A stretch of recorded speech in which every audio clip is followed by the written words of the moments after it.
Today and getting warmer on Friday with highs in the lower 90s around Denver tomorrow.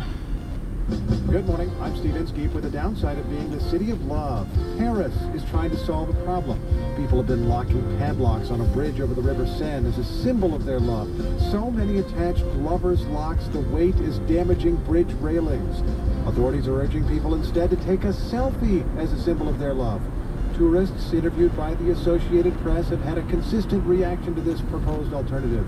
No, no, no. It's Morning Edition. From NPR News in Washington, I'm Dave Mattingly. More people in the U.S. are filing first-time claims for unemployment benefits. They went up by 21,000 last week. The Labor Department says the level rose to 311,000.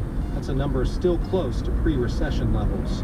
Walmart is reporting an increase in its latest quarterly earnings, but the world's largest retailer is cutting its annual profit outlook. It cites sluggish sales and fewer customers. Like other retailers, analysts say Walmart is still recovering from the economic recession and stiffer competition. In Europe, NPR's Ari Shapiro reports 18 countries using the euro recorded no economic growth in the second quarter.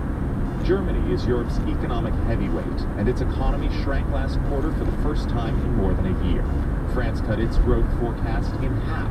Italy's economy has shrunk for 2 consecutive quarters. That's how many people define a recession. It's all bad news for a continent that just seemed to be recovering from the global financial crisis. Analysts say the economic dip reflects tensions with Russia and violence in the Mideast. And economists warn that things will likely get worse before they get better, because Russia recently reacted to sanctions from Europe by putting new restrictions on European imports. And some of this bad economic news is based on data from before a Malaysian Airlines flight was shot down over eastern Ukraine, so there's no sign that things will improve soon. Ari Shapiro, NPR News, London.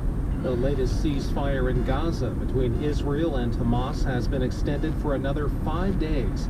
That's prompting cautious optimism that indirect peace talks in Cairo, led by Egypt, may produce a long-term solution to the fighting. It's left more than 1,900 Palestinians dead and nearly 70 Israelis, mostly soldiers.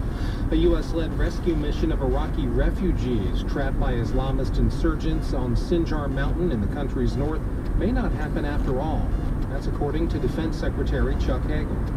Is most likely far less likely now that we would undertake any kind of specific humanitarian rescue missions that we have been planning.